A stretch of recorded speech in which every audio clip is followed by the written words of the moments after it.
어제는 불의한 재판관의 비유와 바리새인과 세리의 기도를 통해서 기도의 원리라는 제목으로 말씀을 살펴보았습니다.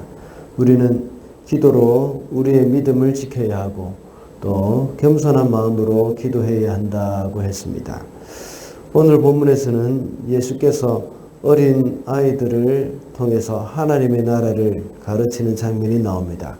그리고 어떤 관리, 오늘 본문에서는 세 번역에서는 지도자라고 나와 있습니다. 어떤 관리가 예수께 와서 어떻게 하여야 천국을 얻을 수 있겠습니까? 라고 묻는 질문에 예수께서 대답을 해 주십니다.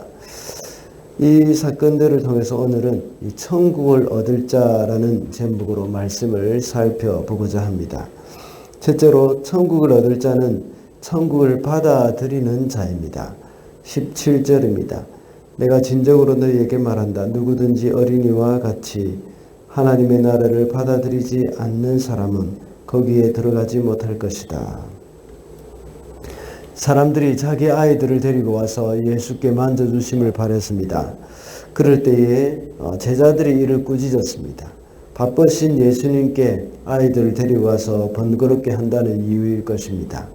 그러나 예수님께서는 아이들에게 내게 오는 것을 용납하고 금하지 말라고 말씀하십니다. 그러면서 방금 읽은 17절과 같이 말씀합니다. 천국에 들어가는 자는 어린아이와 같이 하나님의 나라를 받아들이는 자라야 한다고 말씀하고 있습니다.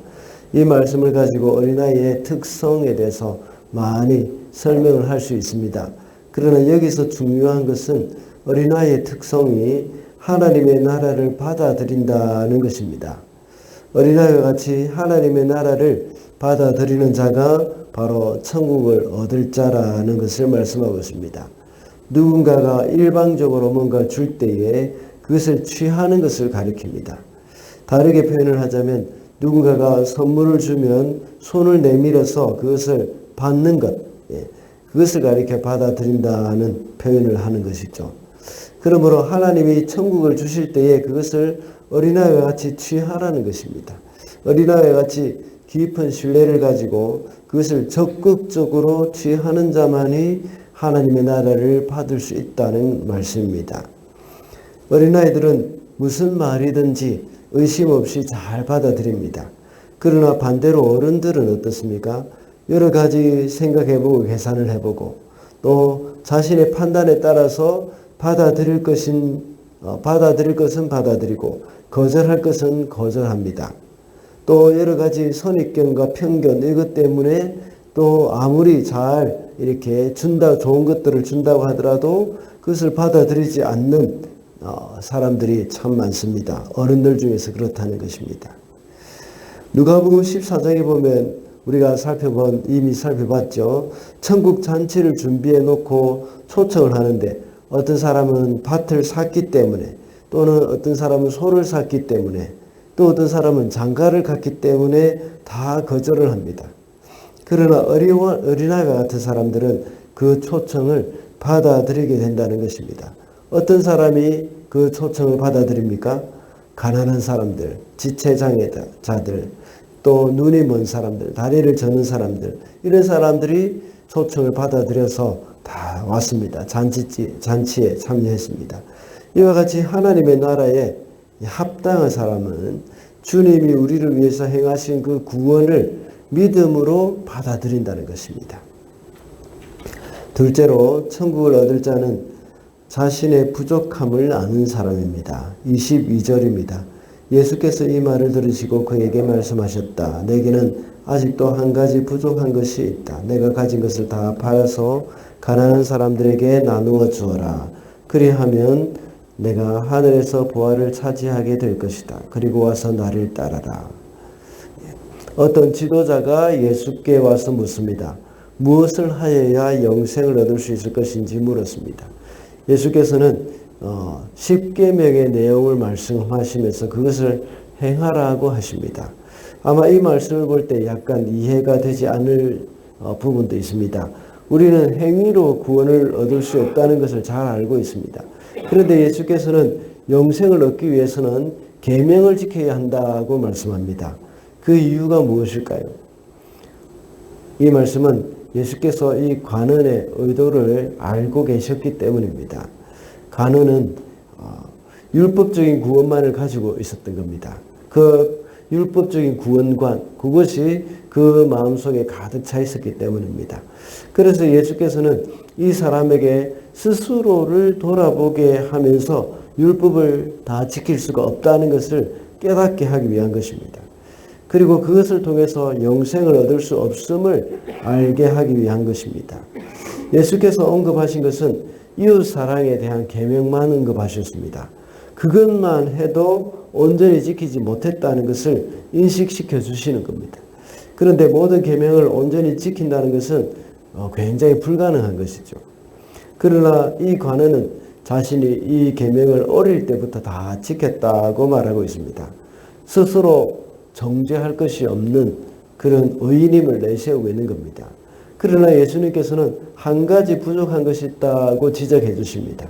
그것은 율법을 다 지킨 사람이라면 가난한 이웃을 돌아볼 줄 알아야 한다는 겁니다.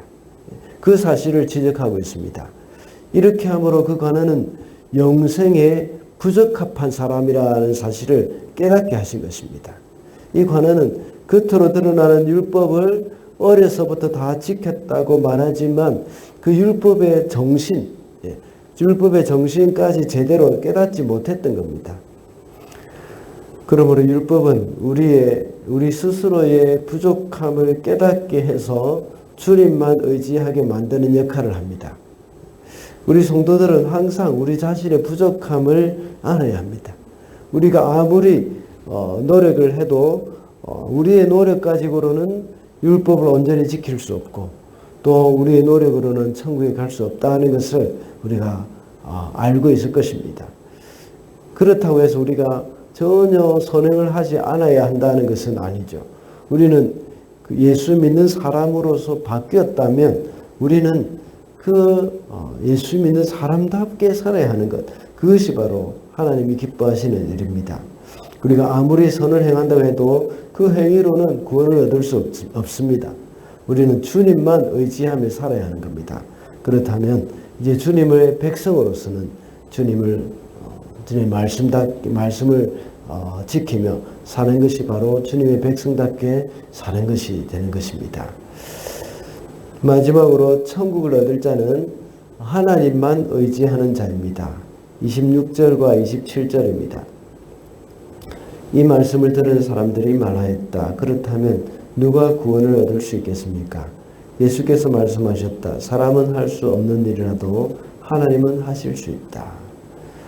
이 관원은 재물이 많았기 때문에 주님이 하신 말씀에 대해서 근심하고 돌아갔습니다. 그러나 예수님이 부자가 천국에 들어가는 것보다 낙타가 바늘귀로 들어가는 것이 더 쉽다고 말씀하셨습니다. 그러자 제자들은 그러면 누가 구원을 얻겠습니까? 하고 놀라면서 물었습니다. 그때 예수께서 말씀하시기를 사람은 할 수 없는 일이라도 하나님은 하실 수 있다고 대답을 하십니다. 사람으로서는 스스로 구원할 수 없고 또 구원받으려고 시도할 수도 없습니다. 그 구원받으려고 시도하는 것은 그래서 어리석은 일이죠. 이렇게 구원의 근거를 사람에게 둘 때에 절망적일 수밖에 없습니다. 그러나 전능하신 하나님은 그 능력으로 부패한 인간도 변화시켜 주셔서 구원할 수 있습니다. 그렇기 때문에 하나님만 의지할 때에 인간에게 소망이 있다는 것을 말씀하는 것입니다. 그러므로 천국을 얻을 자는 자신의 의를 의지하는 것이 아니라 하나님만 의지하는 사람이라는 것입니다. 실제로 죄 없으신 예수께서 우리를 대신해서 죽어주심으로 인하여서 누구든지 예수님을 믿는 사람들은 구원을 얻게 되었습니다. 다만 우리에게 필요한 것은 앞서 말씀을 드렸던 바와 같이 어린아이와 같이 믿음으로 그 사실을 받아들이기만 하면 되는 겁니다.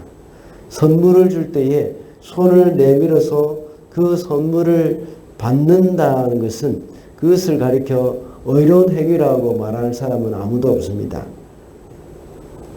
그와 같이 우리는 하나님이 그리스도를 통해서 우리에게 이루어 놓으신 그 구원을 믿음으로 받아들이는 것이 곧 하나님을 의지하는 것이라고 할 수 있습니다. 말씀을 맺겠습니다. 오늘은 천국을 얻을 자라는 제목으로 말씀을 살펴보았습니다. 천국을 얻을 자는 천국을 받아들이는 자이고 자신의 부족함을 아는 자입니다. 그리고 천국을 얻을 자는 하나님만 의지하는 자라고 했습니다. 우리 주님이 저와 여러분을 위해서 이루어 놓으신 그 귀한 일을 믿음으로 받아들이고 하나님만 의지하며 살아가는 저와 여러분이 되시기를 바랍니다.